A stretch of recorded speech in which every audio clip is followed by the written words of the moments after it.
Ladies and gentlemen, I'd like to make a short statement. In the world of royal servants, there are few more controversial figures than Paul Burrell. I think Paul is a fascinating character. As Diana's butler and footman to the Queen, he served the royal family for over 20 years. Only one man in history has ever served and been close to the Queen for 11 years and Princess Diana for 10. But Burrell was no ordinary staff member. He was a former insider who went on trial for theft from his employers and was cleared. Is this what you expected?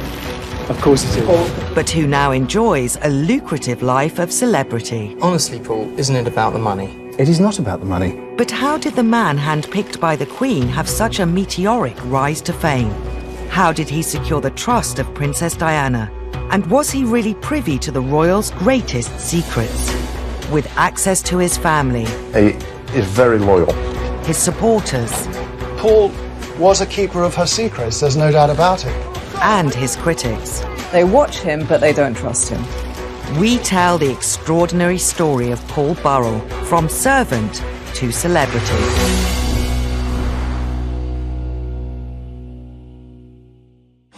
Today, Paul Burrell is one of the most visible figures in royal commentary.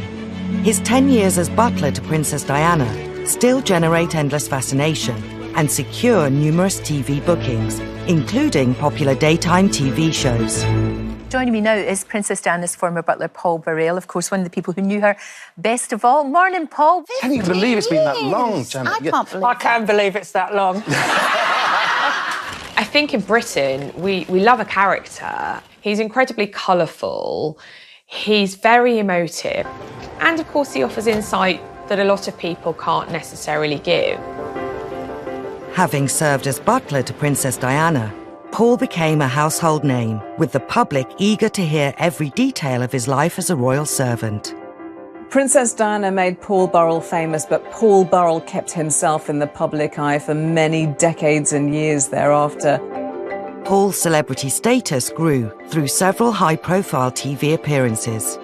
Today, he shares aspects of his domestic world with his Instagram followers. He lives in a mock-Tudor mansion in Cheshire, from where he also sometimes films video messages, revealing more details of his life with the royals. I've been thinking about all those parties which I attended with the royal family through the years. Parties with the Queen, fancy dress balls at Balmoral, family parties with Princess Diana, and parties celebrating the life of the princess. But his 21st century life is in stark contrast to his upbringing, in the Derbyshire mining town of Grasmore, where he grew up with two younger brothers. The younger of them, Graham, has agreed to share details of their childhood. Well, we were three boys in a terraced house, 2 up, 2 down. Dad worked 7 days a week, 12 hours a day. Mum was always there. We shared a bedroom together.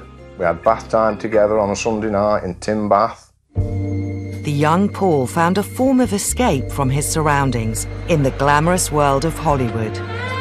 I remember as a child, there were always a poster up on wall from his film magazine. He'd have a picture of Bette Davis or a picture of Elizabeth Taylor pinned to his bedroom wall as we were children.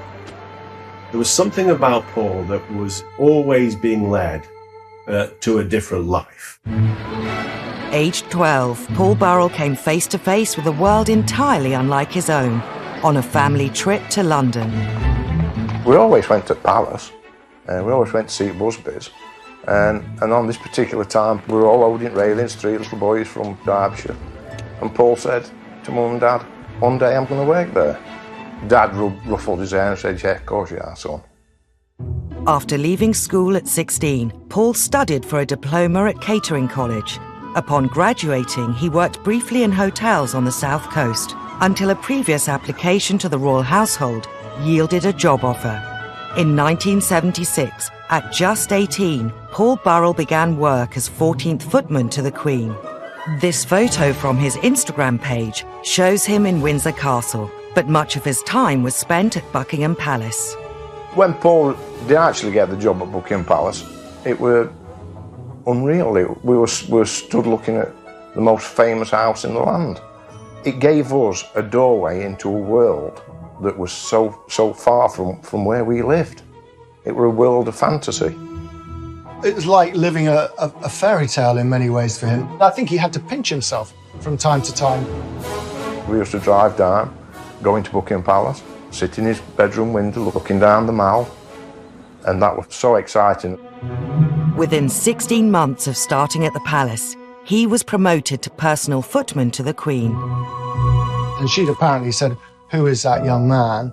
And she'd been told, and she said, "Well, he seems to be very good at what he does. Let's try him out." And I think she was looking for a new footman. So, I mean, she doesn't have very many, and she doesn't have very many men in that close area. But, you know, Paul Burrell, in a very short time, became one of the key male servants in the Queen's life. Once promoted, the Queen tested Paul Burrell with a job very close to her heart.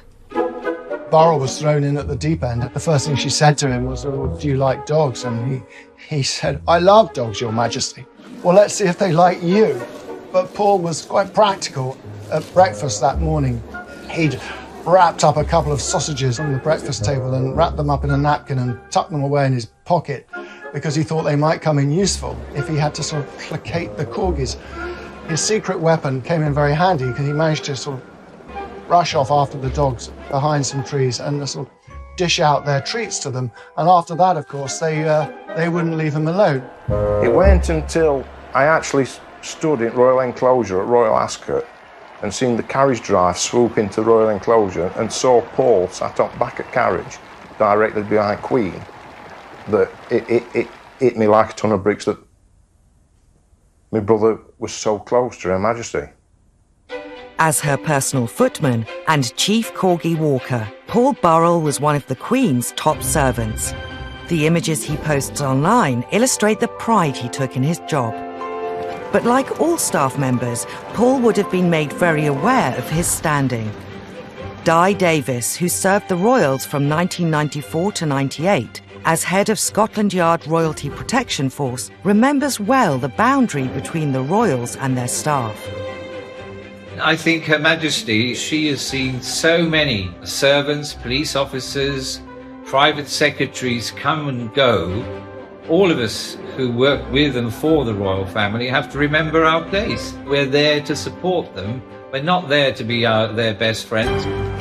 Whilst Paul may have been kept busy with his duties for the Queen, he still found time to help out the newest addition to the royal family. In 1981, Diana Spencer was living at Buckingham Palace in the months leading up to her wedding to Prince Charles. This other member of staff called Mark Simpson had got close to the princess and he was taking her Big Macs, and so he pulled Paul Burrell in to be part of this mission. And so they went to a local McDonald's and they brought back Big Macs and fries. And they apparently sat and had it together. And that's Diana. I think she could mix with everybody. But whilst Paul was becoming popular upstairs, it would be downstairs that romance blossomed. Paul met his wife Maria, who was a maid to Prince Philip, while they were making the Queen's bed. He and Maria did break new ground, because normally what happens when below-stairs staff marry was that one of them, at least, has to stop working. Paul happened to mention this to the Queen one day, and the Queen said, well, that can't be right. You and Maria deserve to stay on. Although today Paul is strongly associated with Lady Diana, it was originally his wife Maria who bonded with the princess and secured Paul's future with the newest royal. Sometimes she would pop down to their little tiny mews flat, which is at the back of Buckingham Palace, where all the servants lived, and she would, drop in to see Maria as well. So slowly, this sort of relationship was building. So Princess Diana and Maria were, it could be argued, as thick as thieves in the early years. They were both new mums, so sharing their experiences and bonding over that new life. By the mid-80s, when Diana and Charles needed more staff at Highgrove, their Gloucestershire residence, Diana made an offer to Maria, not Paul. Diana begins sort of appealing to Maria to think about the future and you can't carry on living in this poky little flat. Why don't you come and work for us? And with pressure from Diana and a lot more pressure from Maria about a new life in the countryside, they managed to persuade Paul about the benefits of family life at Highgrove. Although initially reluctant to leave the Queen's service, in 1987 Paul relented to pressure from Diana and his wife by moving to Highgrove to become butler to the Prince and Princess of Wales. And I don't blame him in one sense, you know, they were the future, as it were, or she was the future, and the potential future queen. Why wouldn't an ambitious servant want to be on the right side, as it were? But as Paul began on the exciting new chapter in his life, words of warning echoed in his ears. Just before he left, he was taken aside by a very senior figure at Buckingham Palace who said to him, Paul, there is something you need to know about the Charles and Diana household. All is not as it seems.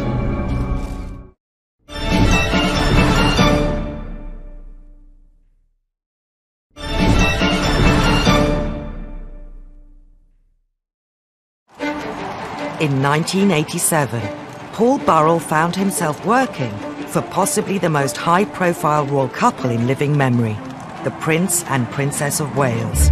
Based at Highgrove, he was a highly valued butler, but relations between Charles and Diana were strained.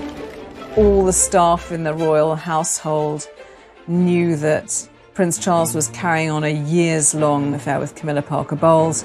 Princess Diana is first absolutely suffering and devastated, and then very slowly begins to try to find love and friendship in other places. With a growing divide between Charles and Diana, the princess drew on close friends for comfort. The photos Paul shares on social media from this time reflect the increasingly personal relationship he was developing with her. Many times when we visited, there'd be a knock at the door. You'd open the door and Princess would be stood there. I watched the friendship grow. She was calm around Paul.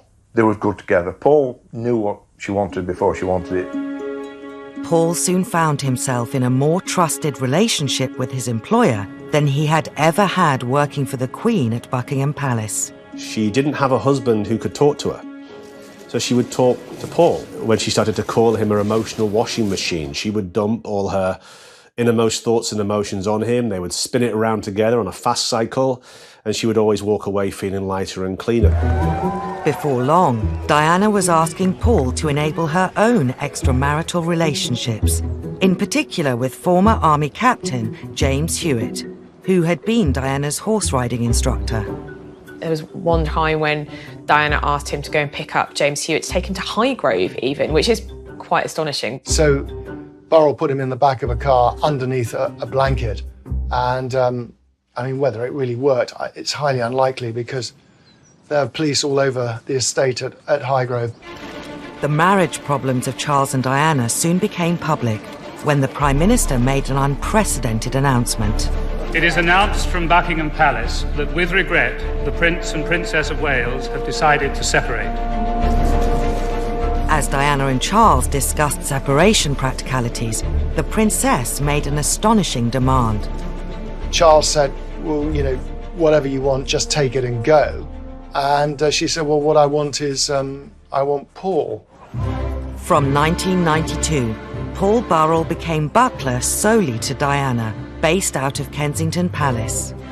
It's interesting to speculate on how that felt for Paul Burrell. Did he feel that he was stepping away from the real heart of the royal family, so away from the Queen, away from Prince Charles, away from the blood heirs of the English monarchy? Or did he feel the opposite, that actually Princess Diana was clearly the superstar, obviously far and away much more charismatic and interesting than any of the other royals? Diana ran her household much more informally than any other royal. The normal hierarchy of servants was ignored, and whoever was closest to Diana personally would rise to the top. She was falling out with people, staff were coming and going. The only sort of constant in it all, at least to me on the outside looking in, seemed to be Paul Burrell. Before long, Both Diana's private secretary and her other butler, Harold Brown, left her service. Candid photos from Paul's Instagram feed reveal how Diana even started to become a feature of Paul's social life. In 1994, she attended his wife Maria's 40th fancy dress birthday party. But as their lives became ever more entwined, Diana started to rely on Paul more and more. She started leaving notes about her life, her thoughts, asking him for advice on all manner of things. Paul has given the public glimpses of these notes through social media. He was definitely now being pulled into things that a butler wouldn't ordinarily see unless invited. In recent years, Paul has been publicly questioned over whether the relationship with Diana was more like that between friends than employer and employee. The thing was, of course, she shouldn't have let me come that close. Because there's a line, and I knew where the line was. That's what I'm interested in. Yes. Do you know where the line is? Because I think Yes, that exactly your terminology. It's interesting that you know the line. Did he allow himself to cross that boundary? Yes, I suspect he probably did. I understand that if he had turned down the sort of extracurricular stuff that he was now doing for her, well, where would that leave him? He worked in Kensington Palace. He saw the revolving door of staff being turfed out who sort of fell out of favour. She needed someone else by her side. She needed someone to look after her and to give her attention, and she approached the world through her feelings. So if she didn't feel loved or cared for in the moment, she would possibly feel very, very insecure and sad. But I just have a little sense that what bonded them was Diana's need to be loved and Paul's need to be loved. In 1996, the Prince and Princess of Wales divorced, meaning Diana was officially no longer a member of the royal family. With Diana now free to use her international profile however she chose, Paul Burrell's role once again stepped up to a new level. On now iconic tours to Angola and Bosnia in aid of landmine charities, Paul travelled with her in a role that transcended his title of butler. He was wearing many hats. He was PR, he was chauffeur, he was private secretary, he was butler, he was everything rolled into one, which I think speaks to how much she relied on him and how much she trusted him. I remember that tour to Angola in particular. You know, we were all there for the famous shot of the princess walking through the minefield, and there's Burrell in a Ralph Lauren shirt, same as the princess, and you're thinking, this guy now really is very important in her life. 1997 was not only the peak of Diana's public profile, it was also the pinnacle of Burrell's career as a servant. The press described him as the most important person in her life. Gushing newspaper profiles, I should know, I wrote some of them, about who was this remarkable man. You know, boyfriends may come and go, but one man's constant step forward, Paul Burrell, and I think he rather enjoyed it. Paul soon became known as Diana's rock. I mean, a lot of people have said to me, well, he wasn't the only person she referred to as her rock. There are a number of other people. Well, that may be the case. But what I can say is that it didn't come from Burrell. I didn't hear it first from Burrell. It probably came from Diana. Paul has subsequently claimed in TV appearances he was not only her rock, but also Diana's best friend. I was her best friend. I was a great advisor on what to wear and when to wear it. I did great flower arrangements. I think the friendship were greater than they thought at the time, if that makes sense. I think it were great when you look back at it, when you actually were travelling through it. I don't think he was her best friend. I think that's a misunderstanding. I think that's something that he subsequently came to in the years after her death. But Paul was a keeper of her secrets, there's no doubt about it. He may have been the keeper of her secrets, but since her death, he has revealed them too. One of the most sensational was a letter she wrote just 10 months before the tragic accident that took her life. In 2003, Paul revealed the existence of a letter that Diana had written a couple of months after her divorce from Charles, saying that she thought Charles wanted to kill her. This letter was given to Paul, he says, as insurance, and it was in Diana's hand. But Diana was paranoid about these things. I mean, Burrell, I think, did his best to reassure her. The fact that she confided in him about it, I wasn't entirely surprised. I mean, she told me some of this stuff too. She got Burrell to pull up all the carpets on one occasion and even lift floorboards to see if they could find bugs, but they never found anything at all, of course. Only months after Diana wrote this letter to Paul on August 31st, 1997, he received news that brought his life as a royal servant to an unexpected and gruesome end. I was actually with Paul at Kensington Palace. We was woke in the early hours of the morning with police knocking at the door. I remember seeing policemen in Paul's hallway, Paul on telephone. Comes off telephone, said that Princess had been injured. They were like a rabbit in headlights. Everything, his job, his best friend, everything were in jeopardy. The driver and Dodi Al-Fayed died at once. The security man and Diana initially both survived, though ambulancemen spent 2 hours with her at the scene. They were brought here to the Pitié-Salpêtrière hospital, but such was the gravity of Diana's injuries, they pronounced her dead at 4 a.m. Paris time. Upon hearing of Princess Diana's death in Paris, Paul left to perform one final royal duty. He arrived before Charles or any other royal and began arranging for her to be brought back to Britain. They just wanted to take care of all the loose ends, to make sure everything was in order and protect her dignity. After her televised funeral in Westminster Abbey, Paul was one of only 2 non-family members invited to Diana's private burial at the family estate, Althorpe. But perhaps the greatest honour for Paul in the months after Diana's death was his involvement in her memorial fund. He would explain in TV interviews how this was a way of protecting her memory. For me, it's a way of carrying forward what I began 10 years ago, looking after the princess in a private way. I can now look after the princess in a public way. While being employed by the Memorial Fund to arrange charitable work, Paul Burrell appeared at events as Diana's representative. The press got more interested in Paul after Princess's death because he was more out there, more visible. They were intrigued. And instead of standing there with a tray serving champagne, someone is standing in front of you with a tray serving you champagne. By the middle of 1998, Paul Burrell had carved out a place for himself in public life as the spokesperson for Princess Diana's work and ideals. But with his public profile rising, what was more important to Princess Diana's former butler?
Princess Diana's death, Paul Burrell, her former butler, was working as the chief fundraiser of her memorial fund.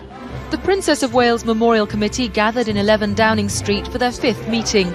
But it wasn't long before his high profile began ruffling feathers.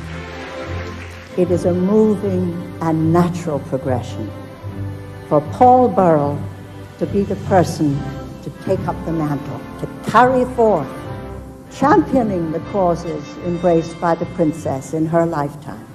I think as Paul Burrell's stock rose and his profile increased and he found himself in the middle of the media spotlight as the person closest to Diana, I think that led to a perception that he was enjoying it all a little bit too much, that he's a butler who's getting ideas above his station.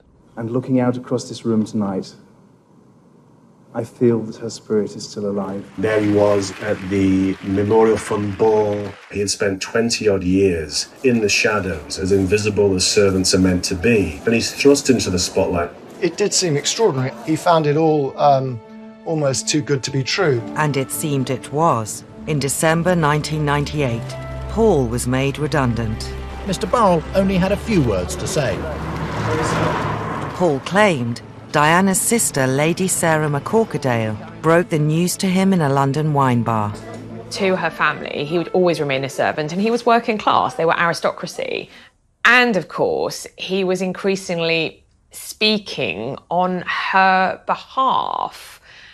And I think there was a feeling from her family that that was a bit inappropriate. It's human nature to want to better yourself. And I don't feel that that in itself is something we can criticise him for. But the fact that other people around him were disgruntled by it suggests that there was something else going on.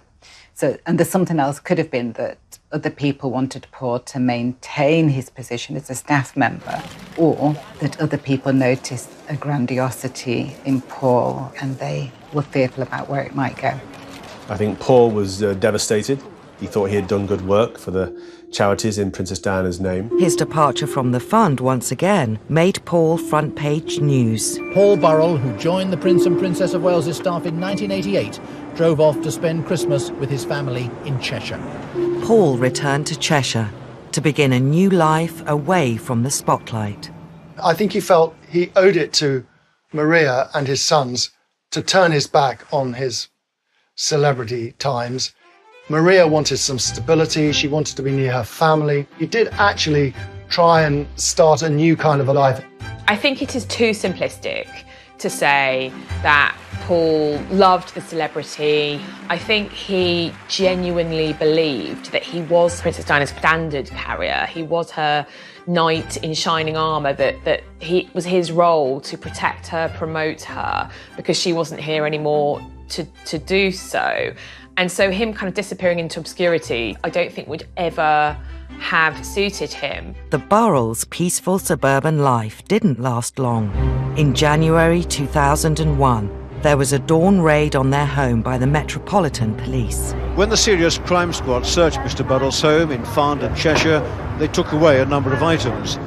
Police found hundreds of items that once belonged to the princess. Reports of designer bags, personal letters, and more than 2,000 photos and negatives. The police were just amazed how much property he had. Some intimate letters from Diana to William, her old school reports. And I think, not unnaturally for the police, they felt, well, why would a butler have this? It was a huge story, but for Paul Burrell, his entire life was turned upside down, and the police built a case which was based on a set of assumptions. The set of assumptions were, broadly, that Burrell had hidden this stuff away, stolen it in those weeks and months after Diana's death. As the executors of Diana's estate, the Spencer family made the final decision to pursue the prosecution. Paul was charged with 3 counts of theft relating to over 300 items. Once it was clear that the Spencers wanted the trial to go ahead come what may, I think Prince Charles's household had to be seen to be working in tandem with the executors and therefore lent their support to the trial. Almost 2 years after the Burrells' house was raided, the trial began at the Old Bailey. Today, he's here at the Old Bailey, charged with stealing from her estate. Paul's defence claimed he was keeping Diana's belongings for safekeeping, an explanation the prosecution disputed. I mean, it was going to be the trial of the decade, and here was a member of Princess Diana's innermost circle charged with stealing her effects. I talked to him many times. He was suicidal at times. He was in a very dangerous place. His view was that when the boys were older, they would want to have this stuff, and they would be grateful to him that he had preserved it. Now, this was a slightly naive view, but it was a view. It was horrendous. It was like a free-for-all. We all went down as a family, show support. And listening to how the court case was being presented. And during that time, he lost all the skin off his hands and off his feet. And that was down to worry. 2 weeks into the trial, and there was a shocking development. Just before Paul was due to take the stand, the Queen made an unprecedented intervention. She claimed to recall a conversation with Paul, during which he had told her he was taking some of Diana's belongings for safekeeping. I knew the princess, and I knew that she was in the habit of giving many of her things away, and no one benefited more than that than Paul Burrell. The case collapsed. He's happy and relieved to have been acquitted on all charges after the terrible ordeal of the last 21 months. I think, at the end of the day, Paul Burrell would have liked his right to reply in court to balance out the accusations and the reputation damage that had taken place over the previous 2 weeks. But ultimately, the Queen stepped in. There was a celebratory lunch with his legal team in Covent Garden, pasta and champagne, to prepare for the journey home to Cheshire. Congratulations. How's it feel? Congratulations. How do you feel? Very happy, thank you. Where's the taxi? After the trial, Paul Burrell once again returned to his home in Cheshire. But this time, it seemed he wasn't ready to settle for a quiet life. Wait and see what people offer me and go forward in a positive way. Notoriety isn't a bad thing in tabloid Britain. These are things that the public really likes. So he was canny enough to know that he may get a few juicy offers, which he did. The Daily Mirror's boasting that it will shed light on the trial with Paul Burrell's exclusive account of the last 22 months. He sold his story to the Mirror, and again, no doubt, thought, well, I've been put through the mill on this issue. What benefits can I bring to my family, to my future career? The establishment have tried to destroy me. What can I do to enhance my situation? Paul's next move saw him thrust into the spotlight once more. He wrote a book, A Royal Duty, claiming to set the story straight. To understand the motivation as to why Paul wrote A Royal Duty, you first have to understand and see what happened to him. He had been put on trial, accused of the ultimate betrayal, of thieving from Princess Diana. He had become a pariah in many respects, and it's fair to say that they went to the brink of ruin. I think the intention, from what I understand, was always to give his side of the story. He felt that the public thought he was a common thief, and he had to explain what he did and why he did it. In the weeks leading up to the book's publication, it was serialised in the Daily Mirror. Piers Morgan, the editor at the time. He'll never betray Diana, he'll never betray the Queen, he's made it very clear. The week before the book was due to be published, there was an unprecedented statement from Princes William and Harry. William tonight finally decided enough was enough. Their press secretary read it out. We cannot believe that Paul, who was entrusted with so much, could abuse his position in such a cold and overt betrayal. It is not only deeply painful for the two of us, but also for everyone else affected. And it would mortify our mother if she were alive today. And if we might say so, we feel we are more able to speak for our mother than Paul. We ask Paul, please, to bring these revelations to an end. William and Harry speaking out about the book added fuel to the fire and generated more interest, because of course people then thought, gosh, what's in it? What's so bad that William and Harry are so upset? Paul responded with his own statement. I am saddened at the statement issued on behalf of Prince William and Prince Harry. Saddened because I know that this book is nothing more than a tribute to their mother. I remember drafting a statement. I remember calling all the producers and news crews to get the 10 o'clock news slot, because we weren't going to allow Buckingham Palace to try and control the narrative that evening by calling the book a cold and overt betrayal. I am convinced that when the princes and everyone else reads this book in its entirety, they will think differently. So we took charge and Paul delivered a statement. I would also like to point out that following the collapse of my trial at the Old Bailey last year, no one from the royal family contacted me or said sorry for the unnecessary ordeal myself, my wife, and my sons were put through. Embarking on a world tour to promote the book, Paul was soon confronted with accusations of cashing in. I have to stand up for myself and what I think is true, and I've done that, and that's why I've written the book. Honestly, Paul, isn't it about the money? It is not about the money. Absolutely not. I think that's a little disingenuous when he says it's not about the money. But then, of course, publicly, he can never admit that it's about the money, can he? I mean, how can anyone ever admit that it's about the money? I'll just say this, that in the years after Diana died, he was offered many different times the chance to write his book. One offer, which I saw, was for $4 million. He refused it flat and didn't entertain any discussions. And News International offered him a package totaling £2 million. He refused that deal. He chose the lesser deal on the table, which was £350,000 from the Daily Mirror. It was about, for Paul, the truth. How could his story be presented as he wanted it to be presented?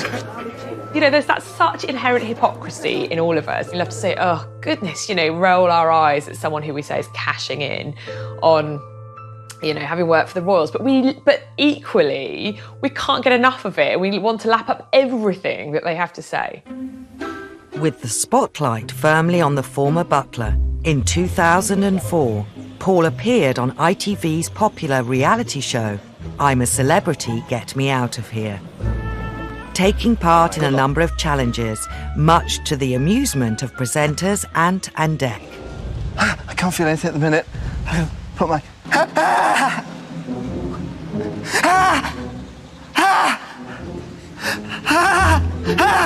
And I watched some of it, and he was very funny. You know, he was screaming and shouting, as people do. Paul finished the show in second place. And I think he was surprised at how well he did. It was a real kind of role reversal. He'd been kind of public enemy number one, and now suddenly he was the nation's sweetheart. With his popularity on the rise, Paul decided to move his family to America, where he accepted offers to endorse a range of products, from teacups to linen. I do understand why, if you've been in a trial in England and it was very exposing, you get to America where people are going to treat you much better and they're going to treat you like you're famous without any baggage at all, with a nice little paycheck ticking over. It's seductive. The Americans love British royalty and they love the kind of Downton Abbey, upstairs, downstairs kind of story. So here was a bona fide servant to the British royal family, best mate of Diana's, and was prepared to talk about it, so the Americans lapped him up. Paul's popularity wasn't to last. After the inquest into Diana's death, he was secretly filmed, admitting he didn't tell the whole truth in court. Paul's world once again came crashing down.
More than 10 years on from Diana's death, and with numerous conspiracy theories into what caused her fatal crash, an inquest finally began.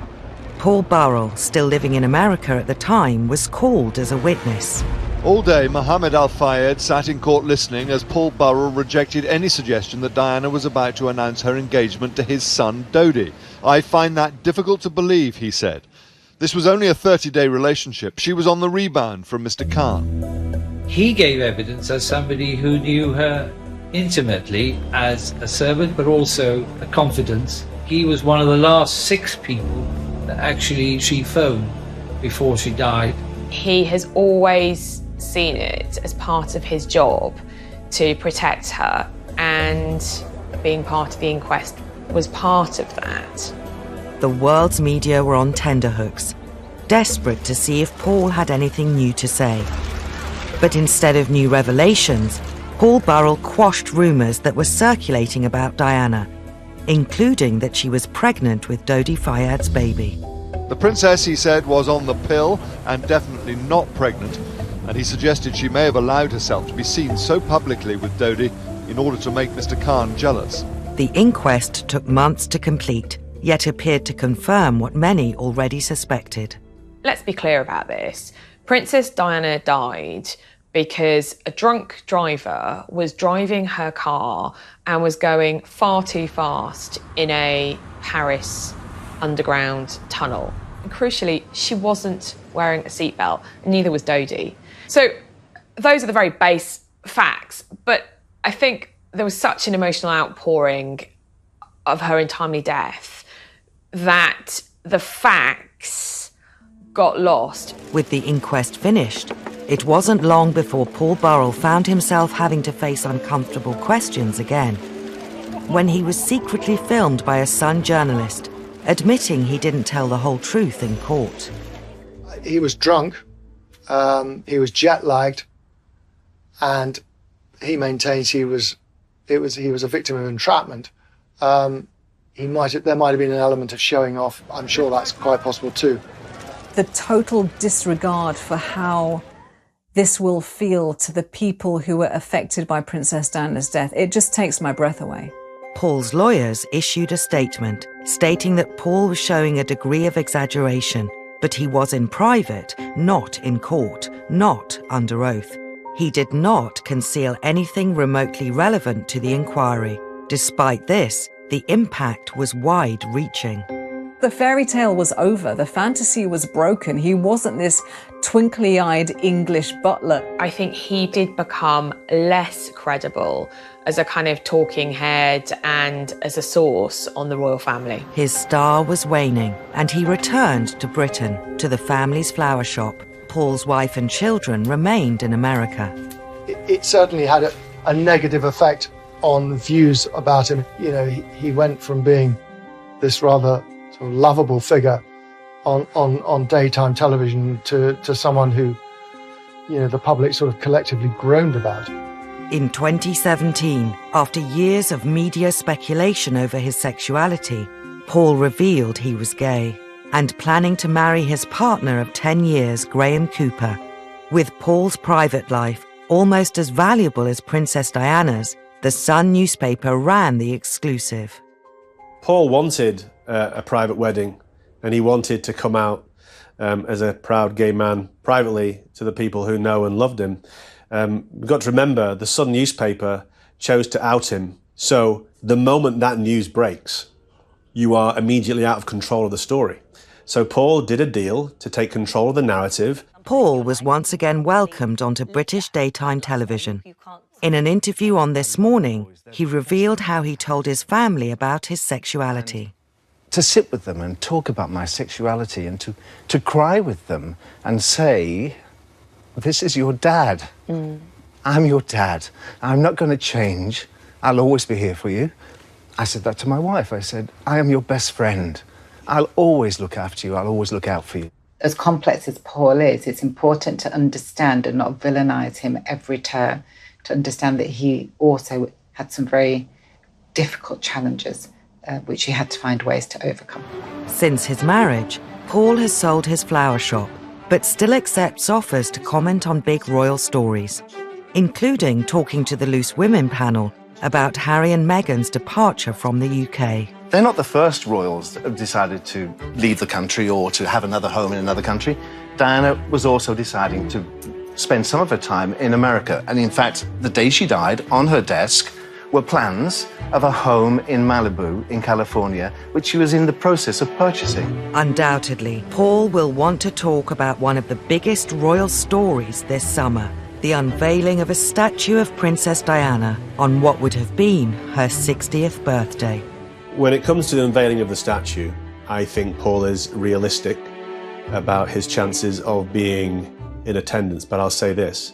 I do hope that Princes William and Harry recognise the place that Paul Burrell had in their mother's life. The fact that he may have even more knowledge and secrets to tell about Princess Diana and indeed the royal family, this has allowed his image to carry on, if you like, and the press and the public to be intrigued by this unique man and his unique relationship with Diana and indeed the royals themselves. He isn't going to deny his background and his past, and when television companies ask him to comment, if he wants to, he'll do it, and he'll continue to do that, and he would consider that no more than a right, really, if you like. Paul Burrell holds a really unique place in public life. He's a public figure who's now a celebrity in his own right, but I think he's slightly mistrusted by the British public, and at the same time, they can't get enough of him.